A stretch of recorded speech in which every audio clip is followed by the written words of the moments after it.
There are major changes to aircraft certification thanks to MOSAIC. With the new rule, airplanes like Cessna 172s and Piper Cherokees can be flown by sport pilots.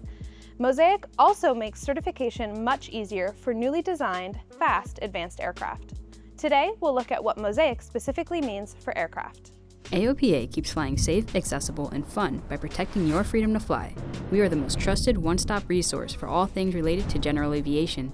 Become an AOPA pilot today. Let's start by talking about what a light sport aircraft is. A light sport aircraft, or LSA, was previously defined as an aircraft that had to meet strict limitations, including max takeoff weight, max airspeed, max stall speed, and more. After the aircraft part of MOSAIC goes into effect, the term LSA is no more. Instead, aircraft that meet certain requirements will be considered light sport category aircraft.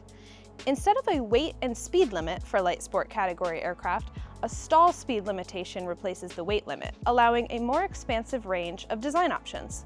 An important note, for existing aircraft, these changes go into effect on October 22, 2025, the same day sport pilot changes take place.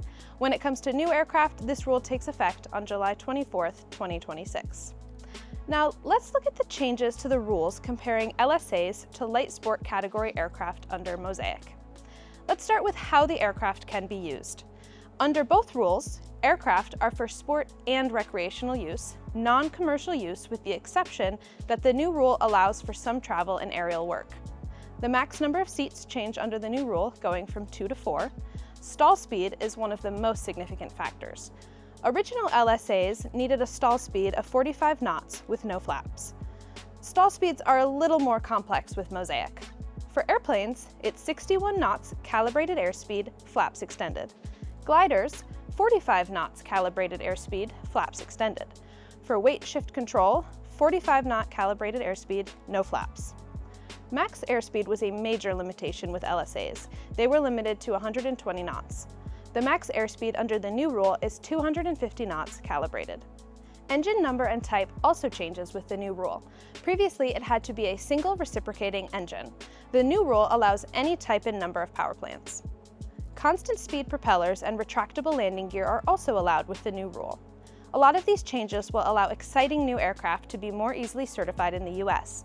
Sleek, fast airplanes, many from Europe, like the Go-Get Air, Shark, JMB, and more, will possibly be coming to the US as factory-built airplanes. So that's great news for the new airplane market, but what does it mean for my 172? Your 172 will remain a standard category aircraft and still must comply with traditional requirements on maintenance and modification, even though sport pilots will now be allowed to fly them. There is a distinction between aircraft limitations and pilot limitations. A lot of the limitations, stall speeds for example, are similar, but not the same for pilots and aircraft. Now, why is that? It may seem strange that there are some light sport category airplanes a sport pilot can't fly. This distinction allows more aircraft to go through the easier Part 22 certification process, and pilots with a private or higher rating will be able to take advantage of that, even though sport pilots can't. If you're wondering how MOSAIC affects sport pilots, check out our video about that in the description below. For other MOSAIC questions, check out our FAQ article, also in the description below. Or if you have any MOSAIC questions and are an AOPA member, you can call our Pilot Information Center at 800-USA-AOPA. And if you're not already an AOPA member, we'd love to have you join us. Click the link in the description below.